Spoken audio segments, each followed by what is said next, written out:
भारत शासन अधिनियम 1858। अब यहाँ से जो एक्ट आएंगे वो डायरेक्ट ब्रिटिश गवर्नमेंट के अंदर रहेगा, मतलब अंडर द ब्रिटिश क्राउन। ये जो गवर्नमेंट, ये जो सारे एक्ट्स हैं, इसके पहले जो एक्ट्स आ रहे थे, जो भी नियम कानून आ रहे थे, उनको बना रही थी east India company. East India company का यहाँ से काम खत्म होता है। अब भारत के पूरे पूरे भारत का कंट्रोल सीधे क्राउन ले लेती है। अब क्राउन के अंडर में है पूरा भारत। तो यहाँ से जो भी नियम कानून बनेगा वो government of India act, Bharat शासन अधिनियम, भारत परिषद अधिनियम, यही बस रहेगा। तो देखते हैं हिस्ट्री में आगे, आप लोग देखोगे कि ऐसा क्या हो गया था जिसके वजह से। तो एक होता है 1857 की क्रांति। 1857 की क्रांति इतनी भयानक थी कि अंग्रेजों की जो जड़ है वो हिल गई। अंग्रेज अब ये सोचने लगे कि अगर हम लोग ईस्ट इंडिया कंपनी के नाम से शासन करेंगे, शासन वही रहने वाला है, ब्रिटिश ही रहने वाले। ईस्ट इंडिया कंपनी के भी हेड ब्रिटिशर्स ही थे। और अभी अब देखोगे ईस्ट इंडिया कंपनी के बाद की जो शासन प्रणाली है उसके भी जो हेड है, हेड ऑफ नेशन है, वो ब्रिटिशर्स ही रहेंगे। बट उन्होंने केवल नाम चेंज कर दिया। नाम चेंज करके कह दिया कि अब ईस्ट इंडिया कंपनी का शासन खत्म होता है। अब हमारे अंडर में डायरेक्ट डायरेक्ट रूल रहेगा। अब ब्रिटिशर्स का भारत में डायरेक्ट रूल रहेगा, केवल नाम चेंज किया गया। फंक्शनिंग जो उनकी प्रणाली थी, शासन प्रणाली, वो सेम टू सेम थी। जिस प्रकार से शोषण वो पहले कर रही थी अभी भी करेगी। तो उसमें कोई चेंज नहीं हो, बट एक लॉलीपॉप जैसा समझिए। ठीक है, बच्चे को जैसे बच्चा रो रहा है तो उसको एक लॉलीपॉप दे रहे हो तो खुश हो जाता है, सेम ही चीज है ये। बस नाम चेंज कर दिया गया अंडर द ब्रिटिश क्राउन, बाकी कुछ चेंज नहीं होगा। चलिए, अब इसमें क्या क्या नए प्रोविजंस थे उसको देख लेते हैं। 1857 क्रांति अपने को पढ़ना ही है आगे, हिस्ट्री में देखेंगे ही। यूं तो क्रांति बहुत सारे आप पढ़ोगे, ठीक है, तरह तरह के क्रांति पढ़ोगे, लेकिन ये वाला थोड़ा भयानक लेवल का था क्योंकि इसमें बहुत सारी जगह में एक साथ ये क्रांति भड़क उठती है।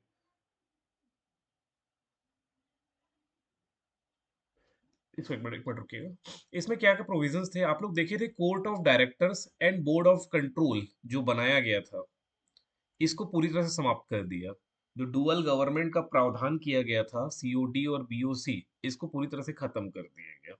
ठीक, समाप्त कर इनके जो अधिकार थे, बोर्ड ऑफ कंट्रोल और कोर्ट ऑफ डायरेक्टर के, सीओडी और बीओसी के जो अधिकार क्षेत्र थे, उसको सीधे ब्रिटिश मंत्रिमंडल के एक सदस्य को सौंप दिया गया। ठीक है, और उस सदस्य को भारत का सचिव या secretary of state of India कहा गया। ये इंपॉर्टेंट है ना, ये इंपॉर्टेंट है, नाम याद रखना। बीओसी और सीओडी को कब खत्म किया गया, और इनके पावर किनको दिया गया, भारत का सचिव, जो क्या एक्चुअली एक एमपी होता था, मेंबर ऑफ पार्लियामेंट। ठीक, ब्रिटिश मंत्रिमंडल के एक एमपी होता था, एमपी के अलावा वो मंत्रिमंडल का सदस्य होता था, इतना पावरफुल पर्सन था वो। मंत्रिमंडल मतलब कोई ना कोई मिनिस्टर रहता होगा वो, उस मिनिस्ट्री को मिलती थी ये प्रभार, भारत का सचिव। अब भारत का सचिव नाम से ऐसे लगता है कि वो भारत में रहेगा, भारत के लिए सोचेगा, नहीं, वो रहेगा ब्रिटिश में, ब्रिटेन में। ठीक, वो ब्रिटेन में रहेगा, भारत का केवल सचिव है। और इसको रिपोर्ट करता था जो गवर्नर जनरल ऑफ इंडिया होता था ना, इसके पहले जो हेड होते थे वो गवर्नर जनरल ऑफ इंडिया होते थे, आप लोग पढ़े होंगे, है ना, गवर्नर जनरल ऑफ इंडिया। वो रिपोर्ट करता था भारत को सचिव को, जो भी गवर्नर जनरल ऑफ इंडिया जो भी काम करेगा वो भारत के सचिव को रिपोर्टिंग देगा। फिर क्या लिखा है, भारत राज्य सचिव की सहायता के लिए 15 सदस्यीय भारत परिषद का गठन किया गया। अब भारत का सचिव पूरे भारत को देख नहीं सकता, तो उसके मदद के लिए एक 15 मेंबर की बॉडी बनाई गई, भारत परिषद, जिसके सदस्यों का वेतन भारतीय राजस्व से दिया जाना था। एवं भारत सचिव का भी सैलरी भारतीय राजस्व से, मतलब इंडियन जो रेवेन्यू है, जो भी यहाँ पर जो गवर्नमेंट है भारत के अंदर, भारत में जो गवर्नमेंट है, ब्रिटिश गवर्नमेंट, जो भी टैक्स कलेक्ट करेगी या जो भी जिस भी प्रकार से रेवेन्यू कलेक्ट करेगी, वो रेवेन्यू जाएगा ब्रिटेन, इनके सैलरी के लिए। बाकी कुछ याद रखने लायक इसमें नहीं है।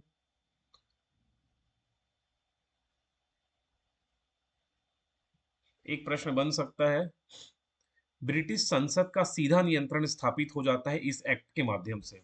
एक्ट का नाम है गवर्नमेंट ऑफ इंडिया एक्ट 1858। 1857 के बाद जब क्रांति होता है उसके बाद ब्रिटिश संसद का सीधा नियंत्रण, डायरेक्ट रूल स्टार्ट होता है। इसके पहले इनडायरेक्ट रूल चल रहा था। ऊपर ब्रिटिश संसद थी, उसके नीचे ईस्ट इंडिया कंपनी थी। ब्रिटिश संसद के जो भी निर्णय है उसको ईस्ट इंडिया कंपनी अपने हिसाब से लागू करवाती थी, प्रॉफिट कंपनी का हो। लेकिन अब सीधा रूल आ गया ब्रिटिश संसद का, क्राउन का। अब वो डायरेक्ट रूल करेगी इंडिया पे। ठीक है, वॉट एवर द पॉलिसी ये बनाएगी, वो पॉलिसी डायरेक्ट इम्प्लीमेंट होगा इंडिया में। बस यही अंतर हुआ। काम उन्हीं लोग करेंगे, ऐसा नहीं ये काम इंसान चेंज हो जाएंगे। जो काम भारत में पहले कर रहे थे वही भारत के ऑफिशियल्स रहेंगे, बट कंट्रोलिंग करने वाली जो बॉडी है वो डायरेक्ट होगी। अभी एक बार ये पीएससी में बना है कि जो भारत का राज्य सचिव जो आपको दिख रहा है यहाँ पर, भारत का राज्य सचिव अपने कार्यों के लिए किसके प्रति उत्तरदायी रहेगा, ठीक है, किसके लिए रिस्पॉन्सिबल रहेगा। तो भारत का जो राज्य सचिव है वो अपने कार्य के लिए ब्रिटिश संसद के प्रति उत्तरदायी रहेगा। ठीक है। अब यहाँ पर एक चीज और इंपॉर्टेंट, इसको फिर मार्क करिएगा कि जो भारत का गवर्नर जनरल है उसको वायसराय कहा जाने लगा इसके बाद से। क्योंकि अगर भारत का गवर्नर जनरल ही पद रहे रहता तो क्या होता है, यहाँ के इंडियन ही सोचते भाई नाम बस तो चेंज हुआ है, तो उन्होंने पूरा बॉडी ही चेंज कर दिया। अब गवर्नर जनरल को वायसराय बना दिए। और जो पहले गवर्नर जनरल रहा होगा, जो लास्ट गवर्नर जनरल था, वो फर्स्ट गवर्नर जनरल बन जाता है। तो भारत का प्रथम वायसराय है लॉर्ड कैनिंग। इसके पहले वो क्या था, भारत का अंतिम गवर्नर जनरल था। समझ में आया? केवल नाम बस चेंज हुआ, व्यक्ति वही है, लॉर्ड कैनिंग।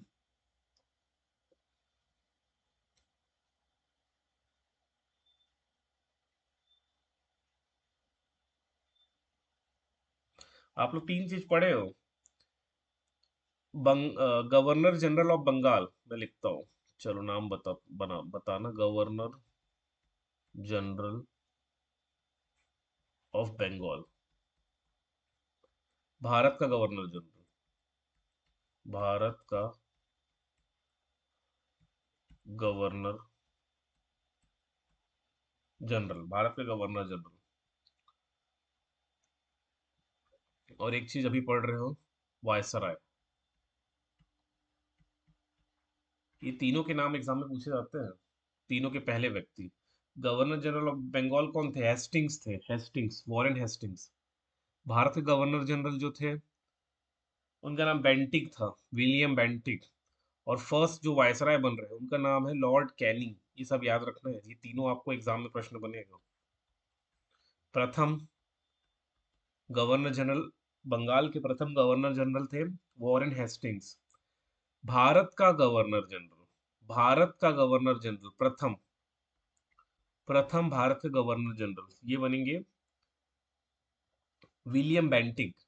और प्रथम वायसराय लॉर्ड कैनिंग। ये तीनों प्रश्न है, सीधे सीधे इसको याद रखिएगा।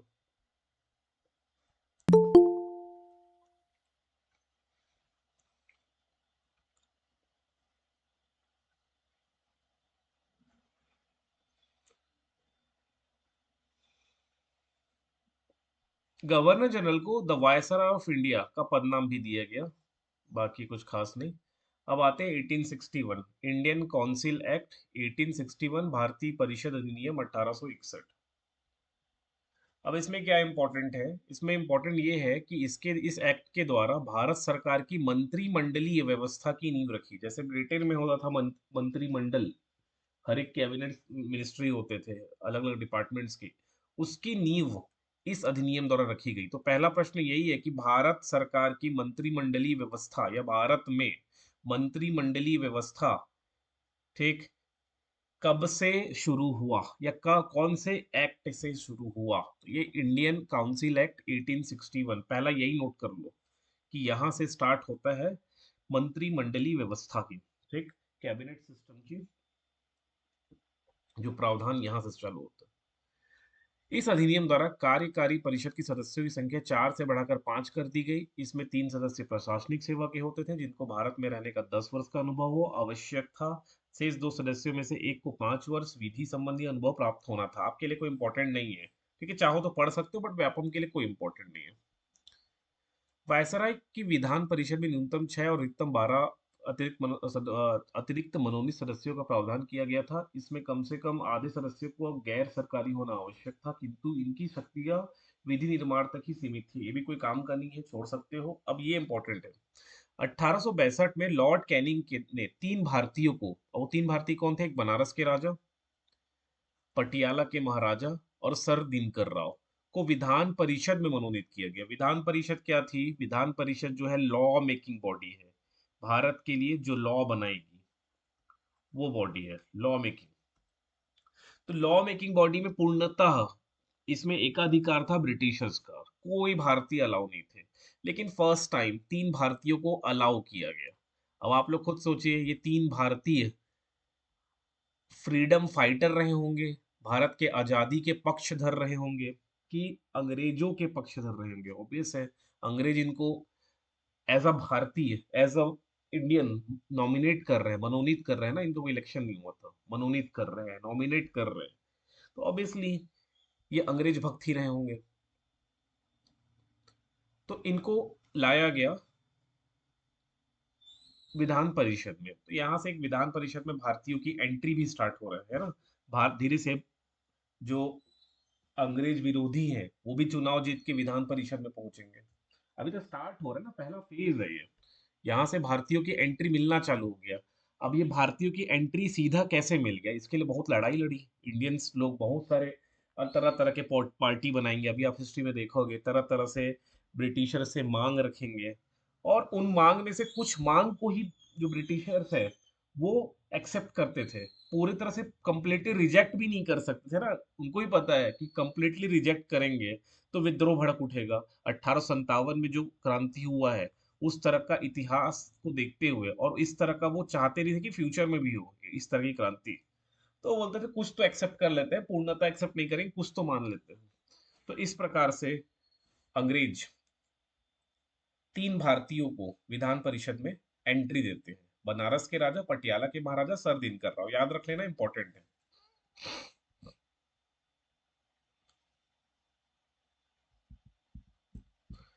अब वायसराय को एक अध्यादेश जारी करने का अधिकार दिया गया, विशेषाधिकार था ये।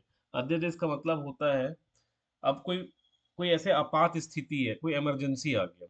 अब इमरजेंसी की स्थिति में कार्यकारिणी का बैठक बुला के सबसे वो कोई भी निर्णय लेना है, तो कार्यकारिणी की जो बैठक है वहां पर उस बात को रखा जाता था, और कार्यकारिणी के जो सदस्य है वो मिलकर डिसीजन लेते थे कि क्या सही है क्या गलत है। लेकिन आपात स्थिति है, इमरजेंसी है, तो इमरजेंसी में इतने लोगों को इकट्ठा करके और वो बात को रखा नहीं जा सकता, क्योंकि समय का अभाव है, और समय का अभाव है और हमें तुरंत रिजल्ट चाहिए। तो एक अध्यादेश की शक्ति दी गई, जैसे आज हमारे प्रेसिडेंट के पास भी अध्यादेश अध्यादेश की शक्ति होती है।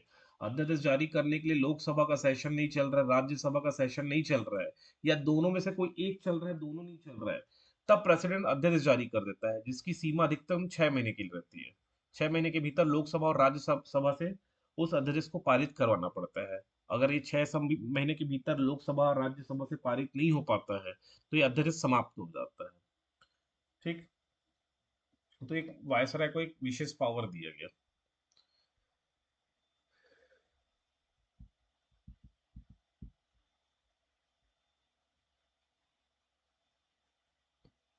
इस अधिनियम से बंबई और मद्रास प्रेसिडेंसी को कानून बनाने की शक्ति वापस देकर विकेंद्रीकरण, डिसेंट्रलाइज की प्रक्रिया शुरुआत की गई।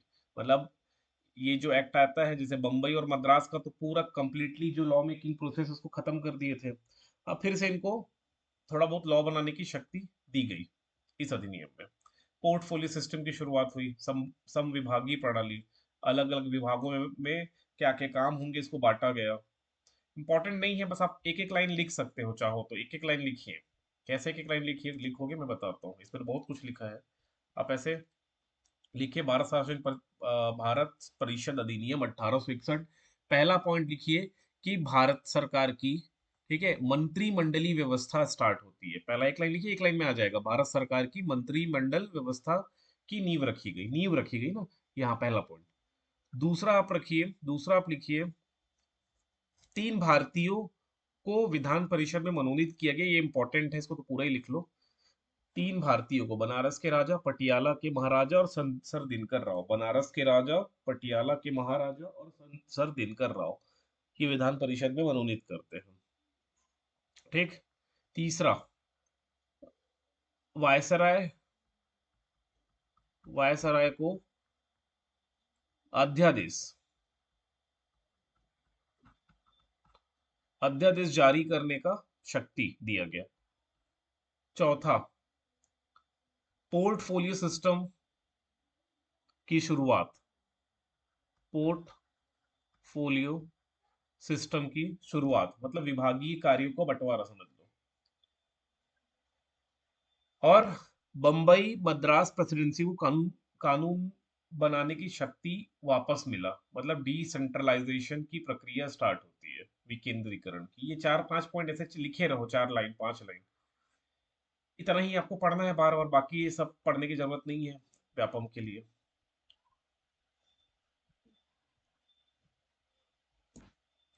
फिर है भारत परिषद अधिनियम 1892। अब इसमें क्या होता है, इस अधिनियम द्वारा केंद्रीय तथा प्रांतीय विधान परिषदों की संख्या, सदस्य संख्या को बढ़ा दिया गया। केंद्रीय विधान परिषद के संदर्भ में न्यूनतम 10 तथा अधिकतम 16 अतिरिक्त सदस्यों निर्धारित किए गए। गवर्नर जनरल को उनकी नामांकित करने के नियम बनाने, कुछ काम नहीं छोड़ सकते हो। परिषद को भारतीय सदस्यों को वार्षिक बजट पर बहस करने और सरकार से प्रश्न पूछने का अधिकार भी दिया गया, लेकिन परिषद के अध्यक्ष को भारतीय सदस्यों द्वारा पूछे किसी प्रश्न को, अब देखो इसमें क्या अंतर होता है। इसके पहले, इस एक्ट के पहले 1892 के पहले भारतीयों की एंट्री तो हो चुकी थी, है ना, विधान परिषद में भारतीयों की एंट्री स्टार्ट हो गई थी, लेकिन भारतीय प्रश्न नहीं पूछ सकते थे। आप प्रश्न नहीं पूछ सकते, जो भी बड़े अधिकारी हैं, जो भी मंत्री है या डिपार्टमेंट के प्रमुख है, वो प्रमुख से आप प्रश्न नहीं पूछ सकते उनके कार्य के लिए। जैसे इंडियन जो अभी पार्लियामेंट बन चुका है, छोटा सा पार्लियामेंट जिसको लघु संसद कहते हैं, ये लघु संसद रेवेन्यू को, इंडियन रेवेन्यू को किसी गलत चीज में यूज कर रही है। ठीक है, गलत चीज में यूज करके अंततः उस पैसे को भेजा जा रहा है ब्रिटेन। अब भारतीयों को तो दिख रहा है भाई कि भारत का पैसा ब्रिटेन जा रहा है, लेकिन भारतीय प्रश्न नहीं पूछ सकते थे। अब ये भी विवाद का रहा कि भाई हमको भी प्रश्न पूछने का अधिकार मिलना चाहिए कि पैसा कहाँ जा रहा है। तो अगले एक्ट में उन्हें प्रश्न पूछने का अधिकार मिल गया। ठीक है, भारतीय सदस्यों को प्रश्न पूछने का अधिकार दिया गया, लेकिन आप प्रश्न तो पूछोगे, लेकिन उस प्रश्न को मैं आंसर नहीं दूंगा। यहाँ लिखा है, लेकिन परिषद के अध्यक्ष को भारतीय सदस्यों द्वारा पूछे गए किसी प्रश्न को स्वीकृत या अस्वीकृत करने का अधिकार प्राप्त था। आप प्रश्न पूछो, आप उस प्रश्न को या तो अस्वीकृत कर दिया जाएगा, अगर अगर जैसे ही वो ब्रिटिशर्स के हित के खिलाफ रहेगा, तो उस प्रश्न को जो अध्यक्ष है वो अस्वीकृत कर देगा, अस्वीकृत कर देगा, इवन आंसर भी नहीं देगा। लेकिन अगर हम लोग लॉन्ग टर्म में देखेंगे, पहले भारतीयों की एंट्री होती है, उसके बाद भारतीयों को प्रश्न पूछने का अधिकार मिल गया। तीसरे में देखोगे कि वो प्रश्न का उत्तर भी देने का, मतलब प्रश्न तो पूछे, उसको आपको उत्तर भी देना पड़ेगा। ये अधिकार, मतलब अधिकार की जो सीमा है वो लगातार आपको बढ़ती हुई दिखाई देगा।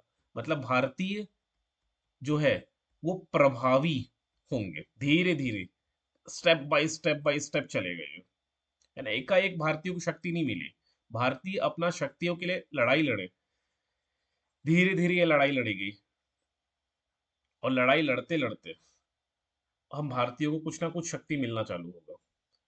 ठीक है, आपके एग्जाम में नहीं आएगा ना, मैं सीधे बोल रहा हूँ, इतना प्रश्न नहीं आने वाला, ये सब प्रश्न नहीं बनेगा, चांस कम है। केंद्रीय एवं प्रांतीय विधान परिषदों में, क्योंकि देखो एग्जाम में लिखे रहता है, व्यापम के एग्जाम में 10वीं लेवल के प्रश्न पूछे जाएंगे, 10वीं अप टू 10th लिखा होता है, तो 10th में ये सब नहीं है ना, इसलिए ये सब नहीं प्रश्न बनेगा। लेकिन थोड़ा बहुत प्रश्न जो बन सकता है मैं आपको बताते चलूंगा। केंद्रीय एवं प्रांतीय विधान परिषदों में गैर सरकारी सदस्यों की नियुक्ति के अप्रत्यक्ष एवं सीमित चुनावी प्रावधान किए गए। अब दो तरह के विधान परिषद है ना, एक केंद्रीय विधान परिषद है जिसको आज हम लोग लोकसभा राज्यसभा कहते हैं, और एक प्रांतीय विधान परिषद है जिसको आज हम लोग वो बोलते हैं, विधानसभा बोलते हैं, है ना। पहले केंद्रीय विधान परिषद होता था और प्रांतीय विधान परिषद होता था। आज केंद्रीय विधान परिषद का नाम है संसद, और प्रांतीय विधान परिषद का नाम है विधानमंडल। केंद्रीय विधान परिषद में आते हैं मेंबर ऑफ पार्लियामेंट आज, और प्रांतीय को बोला जाता है, स्टेट के अलग अलग होते हैं ना, हर स्टेट के अलग विधानसभा है, उसमें बैठते हैं एमएलए। इनकी केंद्रीय एवं प्रांतीय विधान परिषदों में गैर सरकारी सदस्यों की नियुक्ति के अप्रत्यक्ष एवं सीमित चुनाव के प्रावधान किए गए। इसमें प्रावधान किया गया, ठीक है, लेकिन वो ऐसा नहीं हुआ, चुनाव वगैरह नहीं होता है, केवल प्रावधान किया गया। छोड़ सकते हो, नहीं है इंपॉर्टेंट। मतलब इस वाले में कुछ खास इंपॉर्टेंट नहीं है, कुछ भी खास इंपॉर्टेंट नहीं है। भारतीय परिषद अधिनियम 1892 में कुछ खास प्रावधान नहीं है।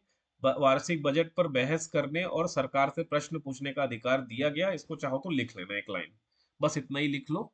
बाकी कुछ लिखने की जरूरत नहीं है, अननेसेसरी एग्जाम में प्रश्न बनेगा नहीं, आप याद करते बैठे रहोगे, तो इतना लिख लो।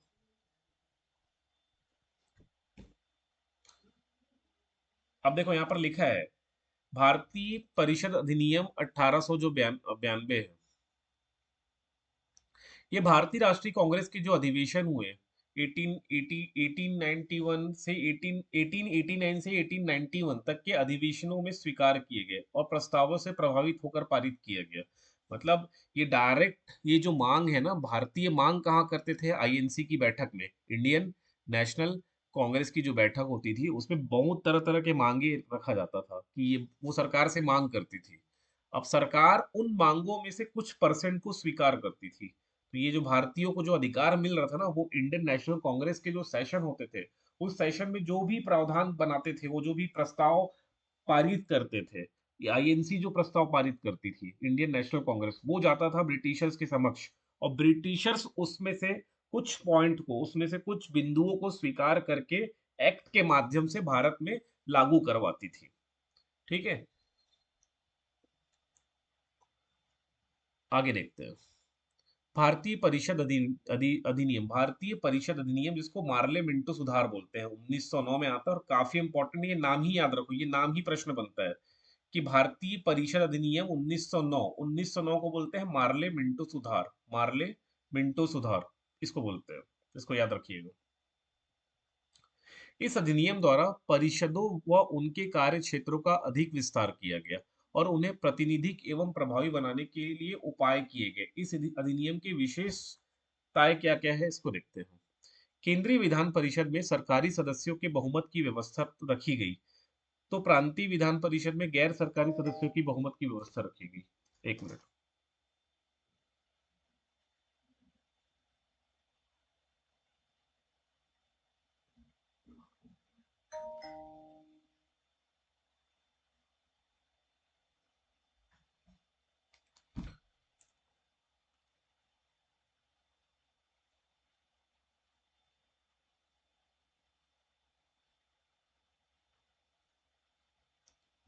तो ये सबसे इंपॉर्टेंट पॉइंट है।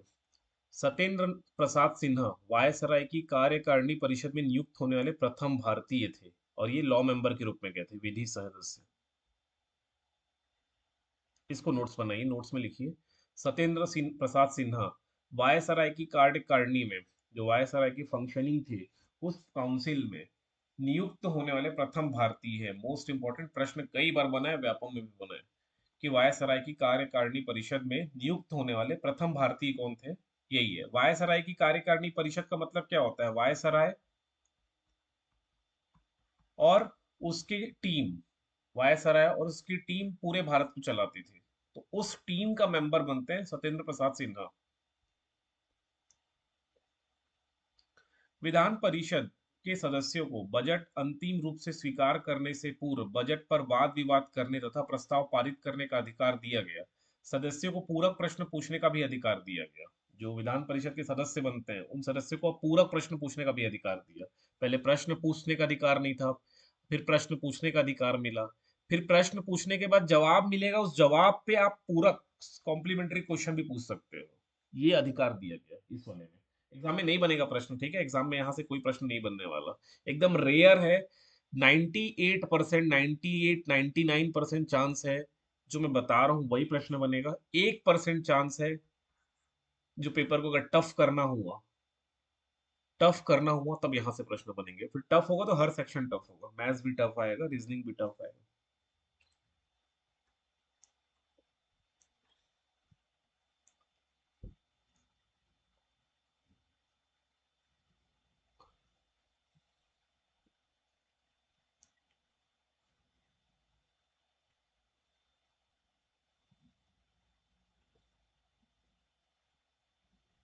अब इसमें क्या लिखा है?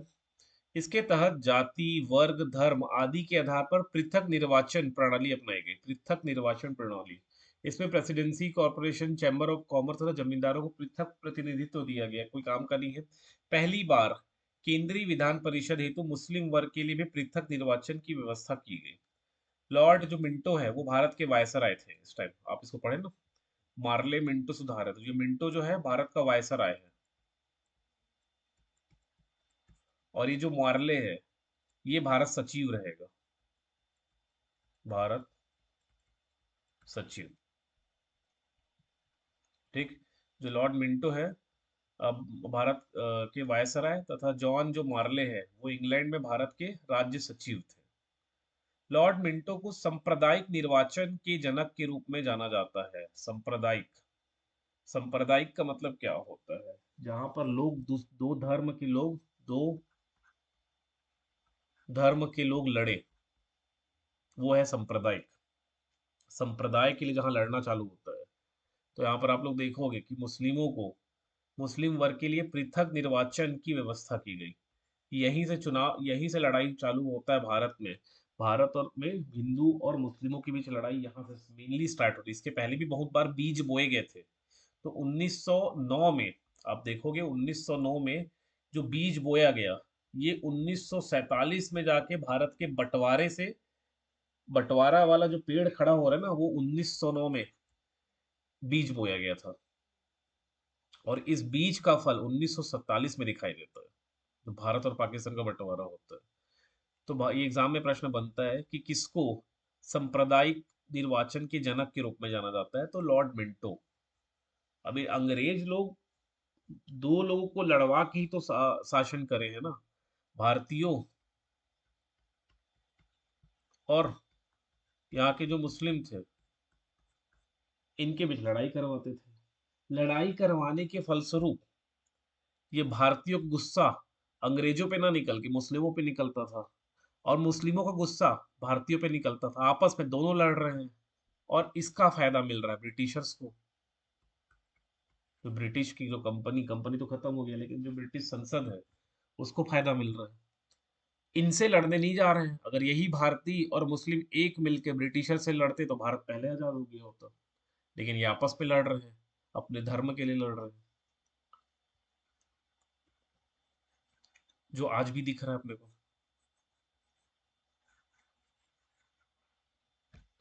चलिए आते हैं वापस। अब है भारत शासन अधिनियम 1919, गवर्नमेंट ऑफ इंडिया एक्ट 1919। इसको मॉन्टेग्यू चेम्सफोर्ड सुधार के नाम से जाना जाता है, मॉन्टेग्यू चेम्सफोर्ड रिफॉर्म के नाम से जाना जाता है। मॉन्टेग्यू भारत के राज्य सचिव हैं, और जो चेम्सफोर्ड है ये भारत के वायसराय थे। ये हो गए वायसराय चेम्सफोर्ड, और मॉन्टेग्यू जो है वो भारत सचिव है। ठीक है, इंडियन सेक्रेटरी। अब इसमें क्या प्रावधान है इसको देखिए। केंद्र में द्विसदन विधायिका की स्थापना की गई। प्रथम राज्य परिषद, दूसरी केंद्रीय विधान सभा। ये मोस्ट इंपॉर्टेंट है, मोस्ट मोस्ट मोस्ट इंपॉर्टेंट। कौन से एक्ट से केंद्र में दो सदन, जैसे आज दो सदन है ना, लोकसभा राज्यसभा, ये कब से स्टार्ट हुआ है? 1919 के एक्ट से हुआ है। पहले लोकसभा राज्यसभा नहीं बोलते थे, पहले राज्य परिषद बोलते थे, राज्य परिषद। और बोलते थे केंद्रीय विधानसभा, केंद्रीय विधान सभा। केंद्रीय विधानसभा लोकसभा बनेगा, राज्य परिषद बनेगा राज्यसभा। देश में प्रत्यक्ष निर्वाचन की व्यवस्था तथा प्रांतों में द्वैध शासन प्रणाली आरंभ की। देश में अब प्रत्यक्ष डायरेक्ट इलेक्शन, पहले जो इलेक्शन होते थे वो नॉमिनेशन वाले होते थे। कि कैसे नॉमिनेशन वाले होते थे?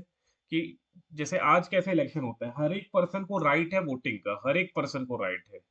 सब लोग वोट करने का अधिकार सभी को मिला गया है यूनिवर्सल एडेड फ्रेंचाइजी के द्वारा। लेकिन पहले क्या होता था? केवल नॉमिनेट होते हैं। जैसे ये कोई क्षेत्र है, ये कोई क्षेत्र मान लो गया, कोई क्षेत्र है गया, बिहार का गया। अब गया के जो राजा है, वो राजा किसी एक व्यक्ति को विधान परिषद में नॉमिनेट कर देते थे। तो ये राजा ने जिसको नॉमिनेट कर दिया, ऐसा माना जाता था कि यहाँ के पूरे प्रजा, जितने लोग हैं, जो जनता है, आम जनता है, वो लोग इस आदमी को चुन के भेज दीजिए विधान परिषद में। ठीक। मुस्लिम लीग, जो लीग है, वो लीग किसी एक को भेज दिए, तो पूरे मुस्लिमों का पसंदीदा उसको माना जाता था। पूरे मुस्लिम जो जो लीग के मेंबर होते थे, इवन जो पूरे मुस्लिम है, वो इस एक आदमी को वोट करके भेजे हैं, समझ लो। ऐसा ये होता था नॉमिनेशन। कोई डायरेक्ट इलेक्शन नहीं था, नॉमिनेशन सिस्टम था। समझ में आ रहा है?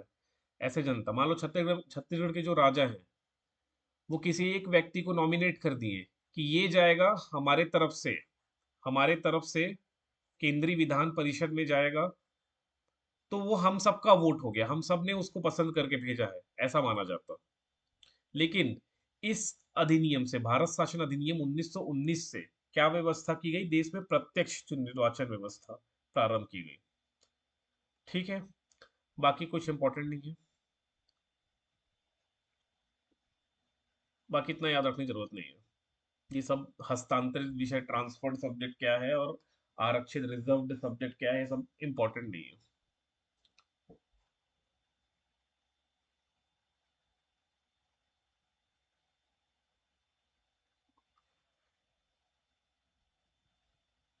अब यहाँ परसेंटेज दे दिए हैं। विधान परिषद में इलेक्टेड मेंबर होंगे, मनोनीत सरकारी नॉमिनेटेड बाय गवर्नमेंटल ऑफिशियल्स होंगे, मनोनीत जो गैर सरकारी होंगे।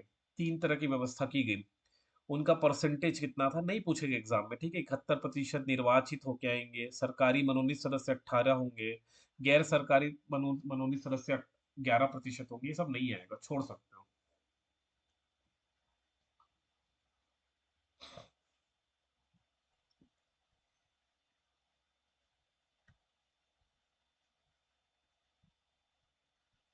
ये सब चाहो तो पढ़ लेना, एग्जाम में बनने की चांसेस कम है। इसके तहत लोक सेवा आयोग का गठन किया गया, एक थोड़ा याद रख लेना।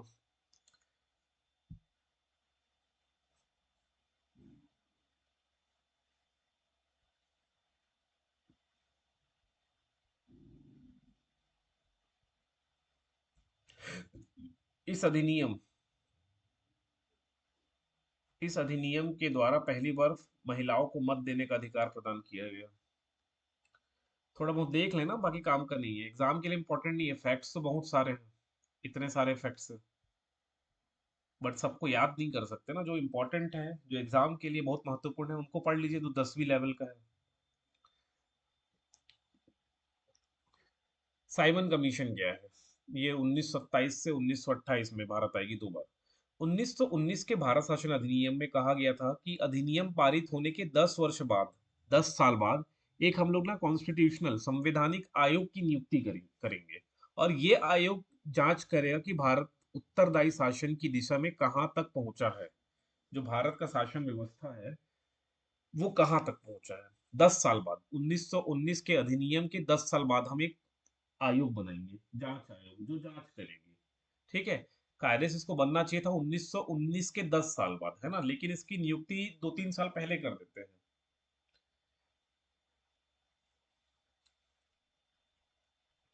बाकी इसको आप हिस्ट्री में पढ़ोगे, हिस्ट्री में बात करेंगे इसके बारे में।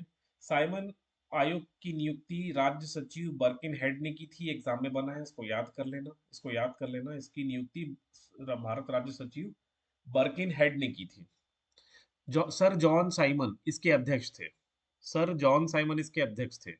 इस साइमन आयोग जो कमीशन है, इसका बहुत वो होता है, गो बैक साइमन के नारे लगे। साइमन क्यों इसका विरोध किया गया? साइमन कमीशन का विरोध क्यों किया गया? क्योंकि इसमें जो 7 सदस्य थे, सातों के सातों सदस्य अंग्रेज थे।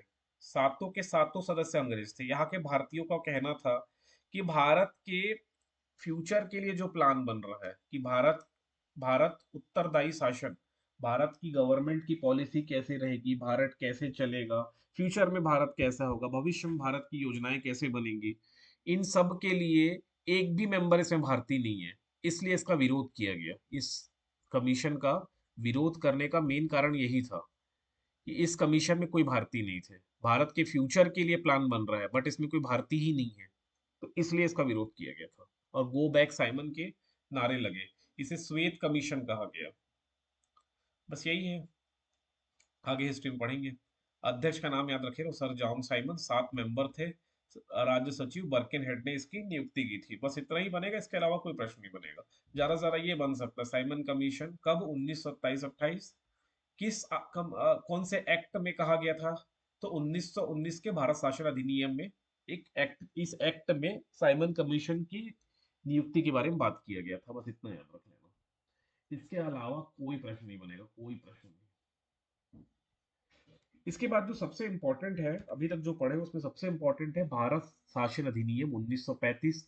आज के हमारे जो संसद है, हमारे जो नियम कानून, जो हमारे संविधान है, उसमें कई सारे provision government of India act 1935 से लिया गया है। ठीक है, तो ये बहुत इंपॉर्टेंट है।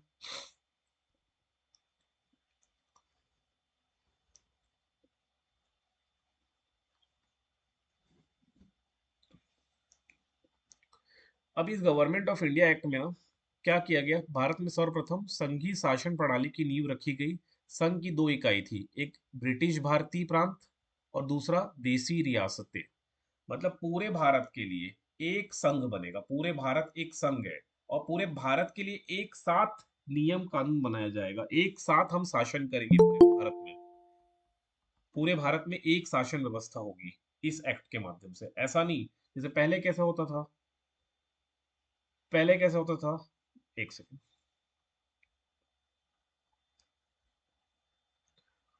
पहले क्या होता था कि अगर ये भारत है मान लो, तो यहाँ पर कोई दूसरा राजा है, ये अपना राजा जो है अपने हिसाब से यहाँ पर रूल कर रहा है।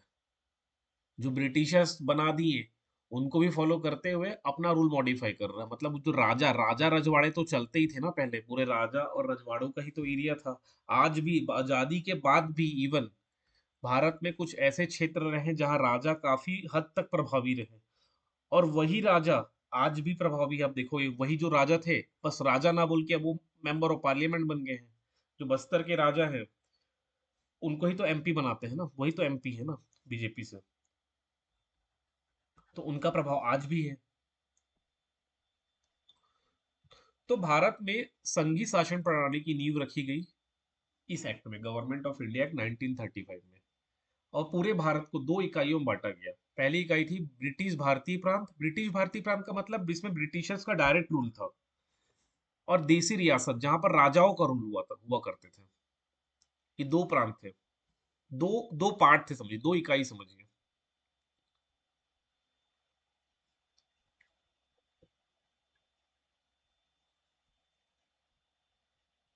बाकी इसमें आपको पढ़ने के लिए कुछ नहीं है, ये सब संघ सूची क्या है, राज्य सूची, प्रांत सूची क्या है। सूची मतलब किस सूची में कौन लॉज बनाएंगे। संघ सूची वाले में केंद्रीय विधान परिषद अपने नियम कानून बनाएंगे।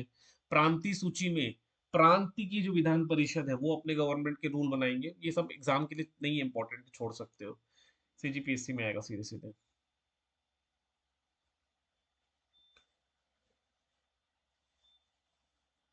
ये इंपॉर्टेंट है। इसके तहत 1937 में संघीय न्यायालय की स्थापना हुई। संघीय न्यायालय की स्थापना होती है 1937 में। एक मिनट रुकिएगा।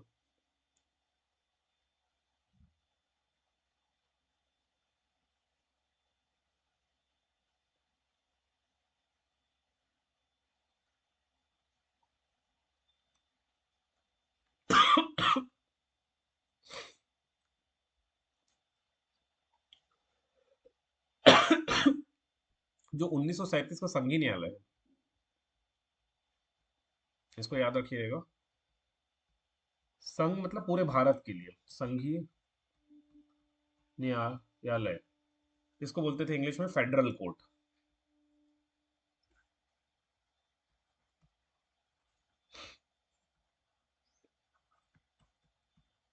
Federal court. इसकी स्थापना 1 अक्टूबर 1937, नोट कर लीजिएगा, 1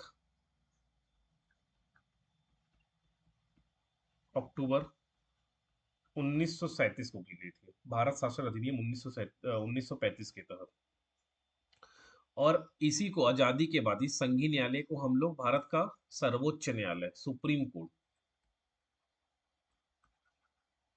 के नाम से बदल देते हैं। संघीय न्यायालय को या फेडरल कोर्ट को हम लोग उच्चतम न्यायालय के नाम से बदल देते हैं।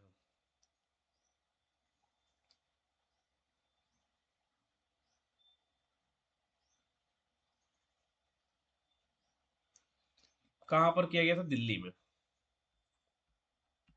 दिल्ली में संघीय न्यायालय का स्थापना 1937 में दिल्ली में किया गया था। ठीक, इतना याद रखिएगा, इसको नोट कर लेना।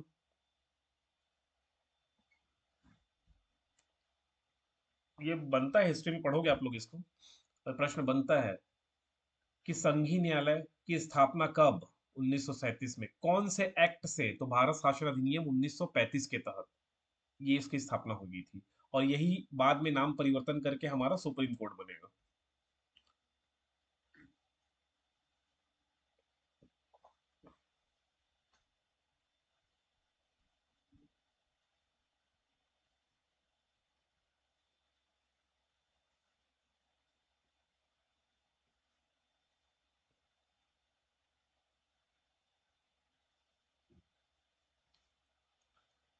प्रांतीय विधानमंडलों का विस्तार किया गया।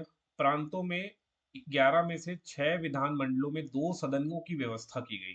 6 प्रांत कौन कौन से जिसमें 2 सदन थी? असम, बंगाल, बिहार, बम्बई, मद्रास, संयुक्त प्रांत। एग्जाम में प्रश्न बनने की चांसेस नहीं है, क्योंकि सीजीपीएससी में बहुत सारे प्रश्न यहाँ से बनते हैं, मतलब पीएससी में बनते हैं।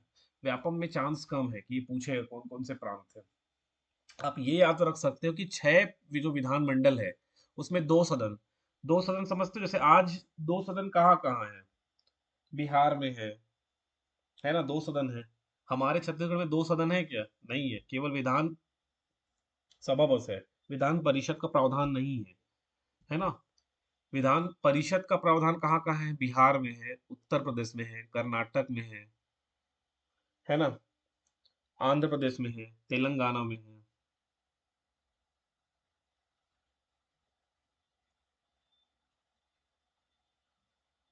महाराष्ट्र में है। जैसे आज यहाँ यहाँ पर है। तो ये 2 सदनों की व्यवस्था कब से आया है? 1935 से आया है।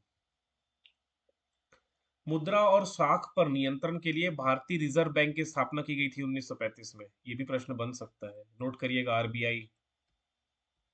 आरबीआई का हेडक्वार्टर कहाँ पर है, किसी को पता है क्या?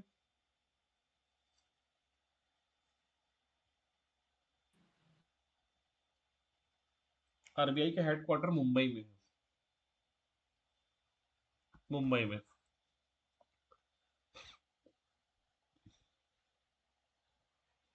बाकी सब कुछ पढ़ने की आवश्यकता नहीं है।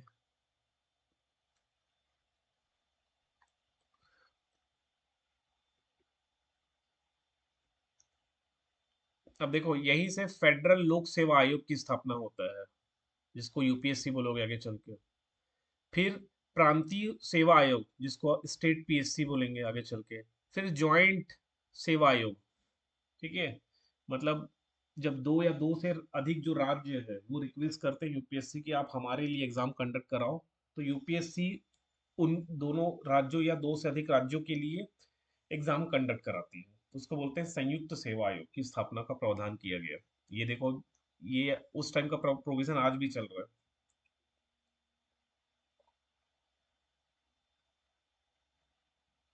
और इसी के आगे हिस्ट्री में पढ़ोगे, इसमें इलेक्शन होता है 1937 में, जिसमें 5 स्थानों पर कांग्रेस को, ये पढ़ोगे हिस्ट्री में पढ़ोगे, कांग्रेस को बहुमत मिलता है। असम तथा पश्चिमोत्तर प्रांत में कांग्रेस को मिली जुली सरकारें, पंजाब में यूनियनिस्ट पार्टी, बंगाल में कृषक प्रजा पार्टी और सिंधु में मुस्लिम लीग की सरकार बनती है। आप इसको पढ़ोगे आगे, इसको पढ़ोगे, हिस्ट्री में पढ़ोगे। Cripps mission 1942। केवल आप लोग ना, ये इसमें लिखा तो बहुत कुछ है, बहुत कुछ लिखा है, लेकिन आपको इतना याद नहीं रखना है। आप केवल कब आया ये याद रखिए, और जो बता रहा हूँ उसको याद रखना है। क्रिप्स मिशन 1942 में भारत पहुंचती है। Cripps mission, sir Stafford Cripps इसके अध्यक्ष कौन थे? सर स्टैफर्ड क्रिप्स, इसलिए उस मिशन का नाम पड़ गया Cripps, Cripps mission. Sir Stafford Cripps इसके अध्यक्ष थे। रट लीजिएगा, ये प्रश्न बनता है, सर स्टैफर्ड क्रिप्स। क्रिप्स। आज ये वाला टॉपिक खत्म हो जाएगा पॉलिटी का। कल मैं पॉलिटी का एक टेस्ट लूंगा, चैप्टर नंबर 1 का। ठीक है, ओरल टेस्ट रहेगा, मौखिक रहेगा, सब क्लास अटेंड करिए। इसका टेस्ट लूंगा मैं। इसको अच्छे से याद, जितना पढ़ाया हूँ, जो मैं याद करने बोला हूँ, बस उतना ही लिखिए और उसी को 10 बार पढ़िए तो याद हो जाएगा। ये सिर्फ उतना ही पढ़िए। तो क्रिप्स मिशन के अध्यक्ष कौन है? Sir Stafford Cripps. इनके नेतृत्व में, इनके लीडरशिप में ब्रिटिश सरकार द्वारा भारत भेजा गया। यह एक मिशन था जिसका उद्देश्य, जो सेकेंड वर्ल्ड वॉर चल रहा है, सेकेंड वर्ल्ड वॉर, द्वितीय विश्व युद्ध के समय अपने लिए भारत का पूर्ण सहयोग प्राप्त करना था। ठीक है, जो सेकेंड वर्ल्ड वॉर है, सेकेंड जो वर्ल्ड वॉर है, उसमें भारत का पूर्ण रूप से सहयोग प्राप्त करना। अब वर्ल्ड वॉर में क्या होता है, बहुत सारे आर्मीज की आवश्यकता पड़ती है। अब आर्मी आर्मी भारत में, भारत का पॉपुलेशन इतना ज्यादा है कि अगर भारतीयों को आर्मी में भर्ती किया गया तो हम बड़े से बड़ा युद्ध जीत सकते थे, ये ब्रिटिशर्स को पता है। तो इसलिए भारतीयों के सहयोग के लिए ये क्रिप्स को, इस मिशन को भारत भेजा जाता है। अब भारत में आईएनसी, इंडियन नेशनल कांग्रेस जो है, ये इतना प्रभावी हो चुका था, इतना प्रभावी हो चुका था कि आईएनसी के सहमति के बिना जो ब्रिटिशर्स है वो भी बड़े से बड़ा काम नहीं कर सकते थे। मतलब ये जो क्रिप्स मिशन आता है, ये मेनली आईएनसी और एक दो तीन और पार्टीज थे, जैसे मुस्लिम लीग हो गया, और भी कुछ पार्टी है, जैसे ये कृषक प्रजा पार्टी हो गया, मुस्लिम लीग हो गया, अंबेडकर वाली पार्टी हो गई। तो ये सब पार्टी से वो परमिशन लेने पहुंचे थे, सर स्टीफर्ड क्रिप्स, अगर भारतीयों का सहयोग मिल जाए तो हम वर्ल्ड वॉर टू जीत लेंगे। ये ऐसा उनका सोचना था, अंग्रेजों का। ठीक है, तो इसका उद्देश्य समझ में आ गया। द्वितीय विश्व युद्ध के समय अपने लिए भारत का पूर्ण सहयोग प्राप्त करना। चर्चिल ने 11 मार्च 1942 को क्रिप्स मिशन की घोषणा की। 22 मार्च 1942 को क्रिप्स मिशन भारत पहुंचा। चर्चिल उस समय प्राइम मिनिस्टर थे, ब्रिटेन के प्राइम मिनिस्टर, पीएम। अब देखो इसमें क्या लिखा है, इतना याद करने की आवश्यकता नहीं है, मैं सीधे सीधे बोलूंगा। सर हाँ जी। सर ये जो लिखा है कि 11 मार्च, इस डेट को भी याद करना जरूरी है नहीं कि? नहीं, जरूरी नहीं है, जरूरी नहीं है। वही बोल रहा हूँ ना कि चर, कुछ चांसेस। चर्चिल को याद रखना है सर। हाँ, चर्चिल को याद रखिएगा, चर्चिल को याद रखिए। देखो डेट ऐसा नहीं है कि नहीं ही पूछा जा सकता। ठीक है, एकदम से चांस नहीं है डेट पूछा जाए, बट फिर भी मैं बोलूंगा कि कुछ जो डेटें हैं उनको तो कम से कम नोट करिए। भले ये 11 मार्च वाला नहीं याद रहे, लेकिन 22 मार्च को ये मिशन भारत पहुंचता है। ये प्रश्न तो आज तक बना नहीं है, बट याद रख लीजिए इसको, 11 दिन बाद भारत पहुंचता है करके। अब इसमें क्या प्रमुख विशेषताएं हैं, इस विशेषताएं को देखो। तो थोड़ा थोड़ा जो मूल भाव है वो याद रखो। जैसे कोई मूवी है, आप लोग कोई मूवी देख के आते हो, अब मूवी का मैं बोलूँ पूरा डिट्टो स्क्रिप्ट लिख के दो मेरे को, तो इट इज नॉट पॉसिबल, है ना, आपके लिए भी पॉसिबल नहीं है, किसी के लिए पॉसिबल नहीं है कि 2 घंटे की मूवी को पूरा स्क्रिप्टेड आप लिख दो, है ना, वो नहीं लिखा जा सकता। लेकिन आप कहानी का पूरा भाव बता दोगे, कहाँ से शुरू हुआ और कहाँ खत्म हो रहा है वो पूरा बता दोगे, मतलब मूवी का पूरा सारांश 5 मिनट, 2 मिनट, 3 मिनट में आप पूरा बता दोगे कि ये कहाँ हीरो पैदा होता है, कहाँ हीरोइन पैदा होता है, कहाँ शादी होती है उनकी, और शादी होने के बाद कौन विलेन है, कैसा क्या होता है, ये सब बता दोगे आप। लेकिन पूरा स्क्रिप्ट नहीं बता पाओगे। उसी प्रकार ये जो क्रिप्स मिशन है, उसमें ये पूरा स्क्रिप्ट लिखा है यहाँ पर, 1 2 3 4 5 6 7 8 पॉइंट में लिखा है, ये पूरा मत याद रखो, लेकिन जो मूल भाव है वो याद रख लो। वो उद्देश्य समझ में आ जाएगा। उद्देश्य यही है कि भारतीयों को सेकेंड वर्ल्ड वॉर में हमारे साथ से लड़ाई, हमारे लिए मतलब ब्रिटिशर्स के लिए युद्ध में पार्टिसिपेट के लिए, मनाने के लिए इस मिशन का को गठित किया गया था, इस मिशन को बनाया गया था कि भारतीय सेकेंड वर्ल्ड वॉर में हमारे तरफ से लड़े, बस इतना ही। लेकिन आईएनसी, इंडियन नेशनल कांग्रेस, बिल्कुल नहीं मानेगी, मानेगी ही नहीं है। देखना, क्रिप्स ने घोषणा की कि भारत ब्रिटिश नीति का उद्देश्य है जल्द, कि जितनी जल्द संभव हो सके भारत में स्वशासन की स्थापना की जाए। स्वशासन को ही बोलते हैं डोमिनियन स्टेटस दिया जाए। डोमिनियन मतलब स्वशासन। अब स्वशासन का मतलब क्या होता है, इसका मतलब ये होता है कि ये पूरा भारत है, इस भारत में आपकी ही शासन रहेगी। अभी ब्रिटिशर्स शासन कर रही, ब्रिटिशर्स मंत्रिमंडल है, ब्रिटिशर्स हर जगह है, आपका ही शासन होगा। आप चुनाव लड़ो, भारत को चलाओ, लेकिन इसका जो हेड होगा, नेशन हेड होगा, जैसे हमारे आज का नेशन हेड प्रेसिडेंट होते हैं भारत के, तो भारत संघ के जो प्रमुख है उसको क्या बोलते हैं हम लोग, राष्ट्रपति बोलते हैं, और राष्ट्रपति का भी इलेक्शन होता है। लेकिन वो बोल रहे थे कि स्वशासन में आपका कंप्लीटली शासन होगा, लेकिन जो नेशन ऑफ हेड है वो वायसराय रहेगा, और वायसराय अंडर दी क्राउन रहेगा। मतलब सीधे सीधे कहा जाए कि जो नेशन का हेड है वो क्राउन रहेगा। मतलब जो भी इंटरनेशनल ट्रीटी होगा, भारत किसी से लड़ने जा रहा है कि नहीं लड़ने जा रहा है, जहां अंतरराष्ट्रीय फैसले होंगे वो क्राउन करेगा। इसको बोलते हैं स्वशासन। और आजादी, इसमें ये डिफरेंस है। स्व तो भारतीय बोलेंगे कि हमें स्वशासन नहीं चाहिए, हमें चाहिए कंप्लीटली आजादी, मतलब पूर्णतः आजाद हमें होना है। ये भारतीयों का मांग रहेगा। लेकिन भारतीय जो है, आज से मतलब दादा भाई नौरोजी के कार्यकाल में, अब हिस्ट्री में पढ़ोगे, हिस्ट्री में जब कांग्रेस का गठन नहीं हुआ था 1885 के पहले, भारतीयों की क्या मांग थी? हमें स्वशासन दिया जाए, हमें डोमिनियन स्टेटस दिया जाए। तब भारतीयों की मांग थी, तब अंग्रेज नहीं माने इसको। लेकिन 1942 में परिस्थिति देखो कैसे परिवर्तन हुआ, कि ब्रिटिशर्स अब हमें देना चाह रहे हैं डोमिनियन स्टेटस, स्वशासन वो अब हमें देना चाह रहे हैं, लेकिन अब हमें नहीं चाहिए, अब हमें पूर्ण स्वतंत्रता चाहिए था। ठीक है, तो थोड़ा थोड़ा ये भावना को याद रखे रहना। ये शब्द का प्रयोग हुआ था, नहीं बनेगा व्यापम में, मैं सीधे सीधे बोल रहा हूँ, व्यापम के प्रश्न नहीं है ये, पीएससी के प्रश्न है। लेकिन थोड़ा थोड़ा आप याद रखिए कि स्वशासन की व्यवस्था हम देंगे, हम डोमिनियन डोमिनियन स्टेटस भारत को देंगे, ये अंग्रेज कहते हैं। मतलब क्रिप्स जो मिशन है उसके माध्यम से वो भारतीयों के समक्ष ये रखते हैं। फिर क्या होता है, युद्ध के बाद, मतलब जो सेकेंड वर्ल्ड वॉर है वो खत्म हो जाएगा, उसके बाद ऐसे भारतीय संघ का निर्माण का प्रयत्न किया जाएगा जिसे पूर्ण उपनिवेश का दर्जा प्राप्त हो, और उसे राष्ट्रकुल से अलग होने का भी अधिकार होगा। पूर्ण उपनिवेश का मतलब होता है, उपनिवेश का मतलब क्या होता है? जैसे हम ब्रिटिशर्स के उपनिवेश थे, जो भारत है वो ब्रिटिशर्स का एक उपनिवेश था। इसको इंग्लिश में क्या बोलते हैं बता रहा हूँ।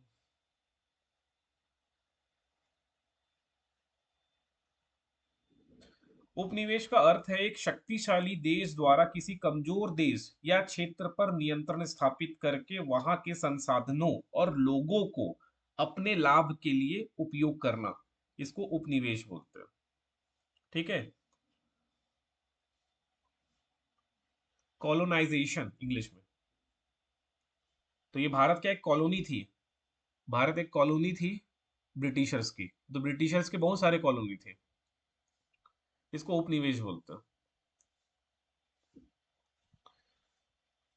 ये इंपॉर्टेंट नहीं है। युद्ध के बाद हम एक संविधान निर्मात्री सभा का गठन करेंगे, संविधान बनाने वाली बॉडी का गठन करेंगे। ठीक है, ऐसा प्रावधान किया गया था। बाकी सब पढ़ने की जरूरत नहीं है, छोड़ सकते हो।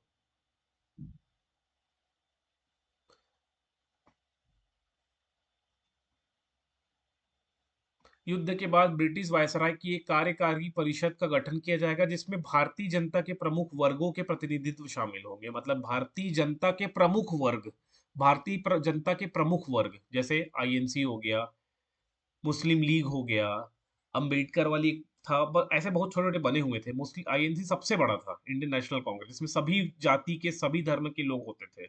बाकी सब धार्मिक था या जातिवाद था। जैसे मुस्लिम लीग एक धार्मिक वाला हो गया, एक सिखों वाला होगा, एक अंबेडकर वाला दलित वाला पार्टी होगा, ऐसे अलग अलग पार्टी, छोटे छोटे रीजनल पार्टीज भी थे।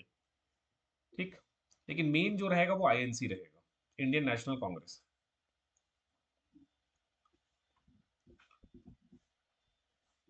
अंततः क्रिप्स भारतीय नेताओं से बातचीत में असफल हो गई, क्योंकि इसमें पूर्ण स्वाधीनता की जगह डोमिनियन स्टेटस था। हमें पूर्ण स्वाधीनता चाहिए, कंप्लीटली इंडिपेंडेंस चाहिए, डोमिनियन स्टेटस नहीं चाहिए, इसलिए जाके फेल्ड हो जाता है।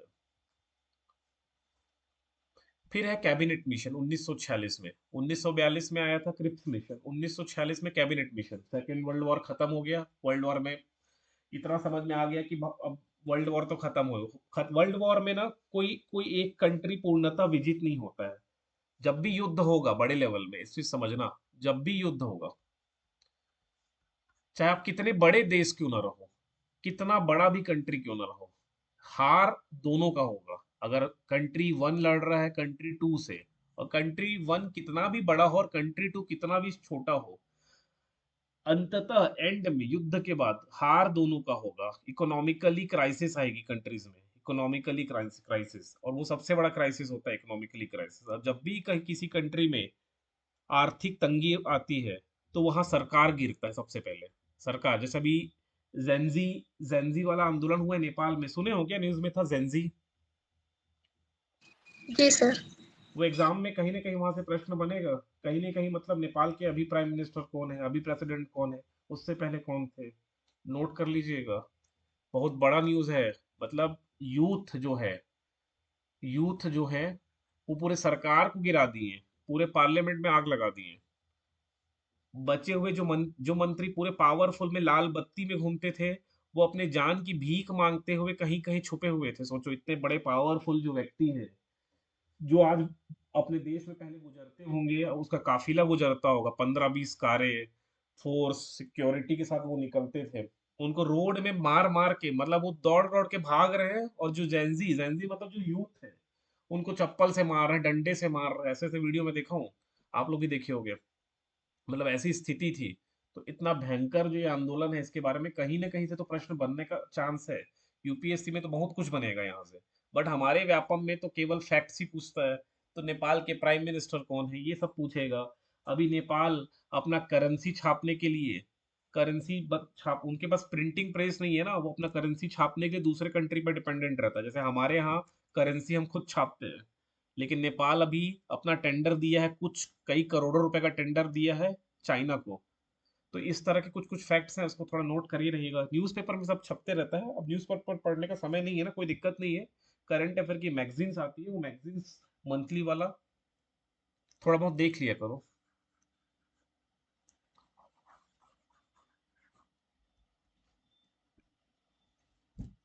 चलिए, इसको खत्म करेंगे फट से। कैबिनेट मिशन में 3 सदस्य होते हैं, बस इतना ही प्रश्न बनेगा। 1946 में आती है। 3 सदस्य में Lord Pethick Lawrence, Sir Stafford Cripps, वही स्टेफर्ड क्रिप्स फिर से आते हैं, और अलेक्जेंडर। ये तीनों के तीनों सदस्य ना ब्रिटिश कैबिनेट के मेंबर थे। ब्रिटेन, जो ब्रिटेन में पार्लियामेंट है ना, उस पार्लियामेंट के कैबिनेट के सदस्य थे, इसलिए इसको कैबिनेट मिशन कहते हैं। ठीक।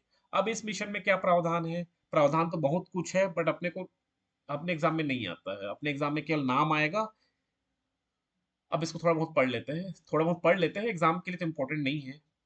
ब्रिटिश भारत और देसी रियासतों को मिलाकर एक भारतीय संघ का गठन करना इसका उद्देश्य था। विदेश, रक्षा और संचार विभाग के अधीन होंगे। संघ को इसके इनके लिए धन एकत्र करने का अधिकार होगा। संघ की अपनी कार्यपालिका और विधायिका होगी। संघ मतलब भारत संघ की बात कर रहे हैं, जिसे ब्रिटिश भारत तथा देसी रियासतों के प्रतिनिधि शामिल होंगे। आप हिस्ट्री में इसको और अच्छे से पढ़ोगे, अभी थोड़ा बहुत इतना ही याद रखो। अंततः भारत आजाद हो जाता है इस एक्ट से। भारत स्वतंत्रता अधिनियम 1947, इसको बोलते हैं माउंट बेटन योजना। उस समय तत्कालीन जो माउंट बेटन यहाँ के क्या थे, गवर्नर जनरल और वायसराय थे। Mountbatten last governor general और वायसराय हैं, वो यही रहेंगे। 15 अगस्त 1947 को भारत एवं पाकिस्तान नामक दो अधिराज्य बना दिए जाएंगे। ब्रिटिश सरकार उनको सत्ता सौंप देगी। सत्ता का उत्तरदायित्व दोनों अधिराज्यों को संविधान सभा को सौंपा जाएगा। आपको पढ़ने की आवश्यकता नहीं है, छोड़ देना, पूरा छोड़ देना, कोई मतलब नहीं।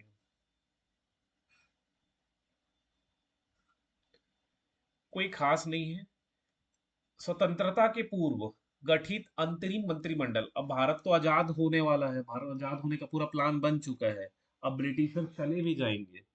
तो स्वतंत्रता के पूर्व कौन भारत को संभालेगा? तो उसके लिए एक अंतरिम मंत्रिमंडल की व्यवस्था की गई।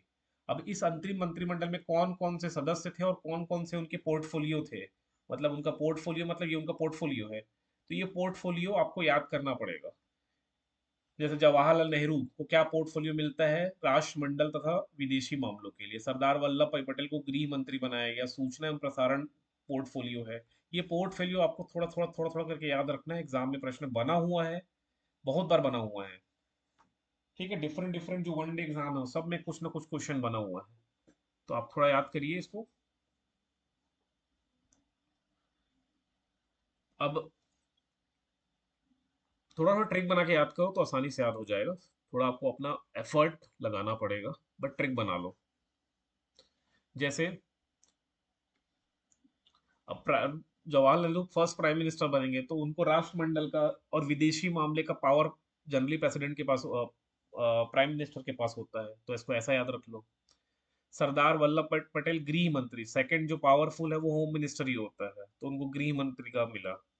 अब बलदेव जो है, बल बल से रक्षा करेगा, बलदेव बल से रक्षा करेगा, तो उसको मिला रक्षा। जगजीवन बोला कि मैं जीवन भर श्रम करूंगा, जीवन भर श्रम करूंगा, जीवन भर श्रम करूंगा, तो उनको श्रम मिल रहा है। ऐसे कर करके कुछ ना कुछ सबका ट्रिक मैं बनाया था, आप भी बनाने का प्रयास करिए।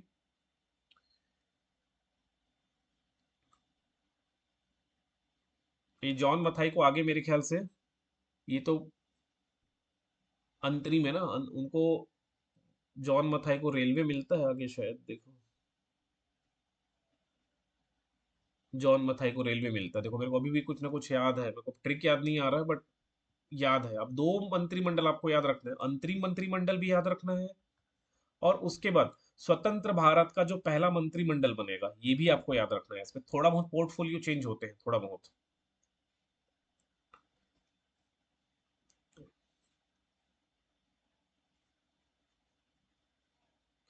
इसको कैसे भी करके थोड़ा बहुत करके आप याद करिए, इसको याद ही करना है।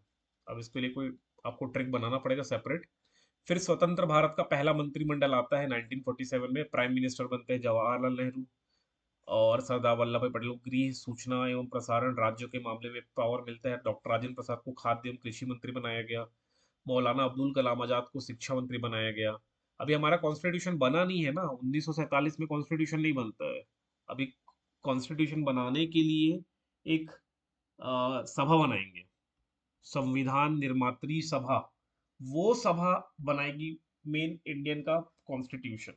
लेकिन कॉन्स्टिट्यूशन बनने में समय लगेगा, तो भारत को एक मंत्रिमंडल तो चाहिए ना, तो ये पहला मंत्रिमंडल बनता है। सर जो अंतरिम गवर्नमेंट बना सर, ये अपने क्यों बना है? जब फिर ब्रिटिशर्स उसके बाद जब ब्रिटिशर्स पावरलेस हो चुकी थी 1946 में, अब वो यहाँ पर भारत को बनाने के लिए, भारत और पाकिस्तान को बनाने के लिए कैबिनेट मिशन तो आ ही गया था। अब अब कैबिनेट मिशन आ चुका है। अब सोचो ना, ब्रिटिशर्स इतने पावरलेस है, इतने पावरलेस है, तो वो सत्ता में कैसे बैठ सकती है? सत्ता में बैठने के लिए पावर नहीं है उनके पास। अब सत्ता में बैठने के लिए पावर नहीं, तो जब तक चुनाव नहीं हो जाता फिर तब तक के फिर लिए ये अंत अंतरिम की अच्छा अच्छा। अंतरिम मंत्रिमंडल बनता है। फिर इलेक्शन के बाद स्वतंत्र भारत का पहला मंत्रिमंडल बनता है 1947 में, ये आफ्टर इलेक्शन होगा। और जरूरी नहीं है कि इलेक्शन सबको राइट हो, वो हो सकता है प्रतिनिधि मूलक वाले इलेक्शन भी हो सकते हैं, कि इतनी इस क्षेत्र से ये बड़ा लीडर है, इसको प्रावधान कर दो। अभी जितने देखोगे सब बहुत बड़े बड़े लीडर हैं भाई, जवाहरलाल नेहरू हो गया, सरदार वल्लभ भाई पटेल। अगर सरदार वल्लभ भाई पटेल उस क्षेत्र से चुनाव में खड़े हो जाते तो उनके अपोजिशन में किसी की खड़े होने की हिम्मत नहीं रहती होगी, ना हिम्मत नहीं रहेगी, कि वो जिस जगह में खड़े हो गए वहां इतने उसके अनुयायी फॉलोअर्स हैं। आज ऐसा होता है ना, इलेक्शन का प्रावधान तो आज अपने को दिखता है। पहले भारत क्या देखा है? पहले भारत राजा रजवाड़े ही देखे हैं, जो भारतीय हैं वो राजा व रजवाड़े को ही देखे हैं। वो राजा ही देखे, वो इलेक्शन थोड़ी जान रहे हैं कि भाई ऐसा इलेक्शन भी होता है और एक आम आदमी भी पीएम बन सकता है। वो तो हम आज देखते हैं ना। पहले के लोगों की नजरिया तो ये नहीं रहा होगा।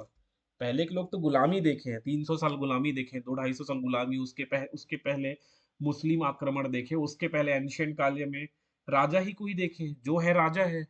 राजा, अब राजा हमारे बीच से नहीं आ रहा है राजा, आम जनता के बीच से कोई राजा नहीं बनता था पहले, राजा का बेटा ही राजा बन रहा है ना। या कोई पावरफुल, जो पावरफुल एंटिटी है, जो पावरफुल बॉडी है, जो पावरफुल बॉडी है, वो राजा का चुनाव कर ले रही है उस समय। लेकिन डायरेक्ट इलेक्शन का प्रावधान नहीं था, है ना। तो जनता को ही नहीं पता कि ऐसा हो सकता है। वो तो आज हमको लगता है कि हमारे जो मताधिकार, जो क्षेत्र है, उसका उल्लंघन किया जा रहा है, इसलिए हम लोग सुप्रीम कोर्ट, हाई कोर्ट में रिट लगा देते हैं। लेकिन पहले थोड़ी पता था।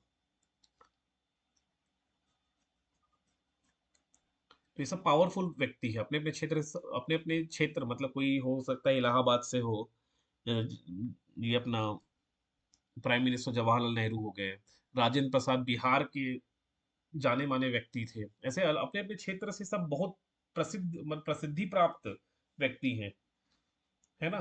और इनको ही नॉमिनेट किया गया।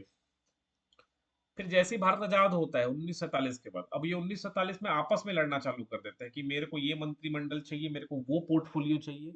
उसके बाद से आप लोग देखोगे हिस्ट्री में तुरंत लड़ाई झगड़ा चालू हो जाता है और डिफरेंट डिफरेंट पार्टी बनना चालू होगा। ये सब पहले आईएनसी के सदस्य हैं, सबके सब इंडियन नेशनल कांग्रेस के थे। अब ये सब आपस में लड़ के अलग अलग रीजनल पार्टी बनाएंगे, छोटे छोटे पार्टी, जनता दल, फिर और छोटे पार्टी और छोटे पार्टी, और यही छोटे छोटे पार्टी बाद में यूनाइट होके बीजेपी बनता है। बीजेपी ज्यादा पुराना नहीं है बना हुआ, बीजेपी बना है अटल बिहारी वाजपेयी के कार्यकाल के दौरान बना है बीजेपी, भारतीय जनता पार्टी। ठीक है, तो इतना याद रख लो। इसके अलावा कोई प्रश्न बनने की संभावना नहीं है।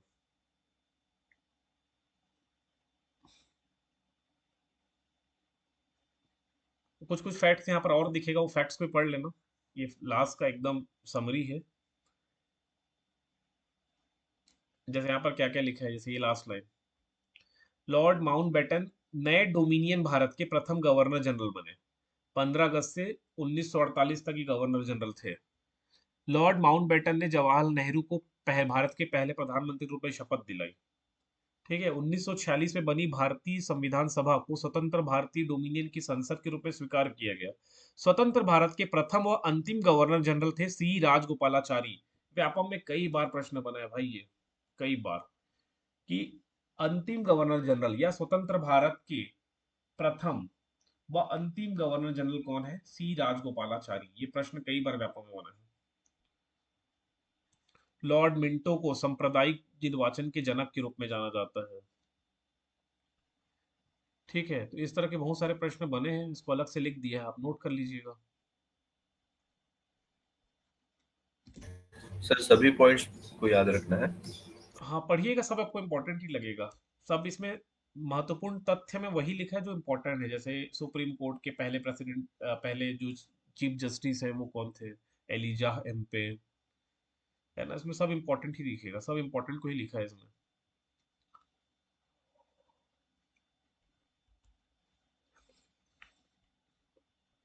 इतना करिए, इसके एमसीक्यू हल करिए, कल मैं प्रश्न पूछूंगा इस टॉपिक से।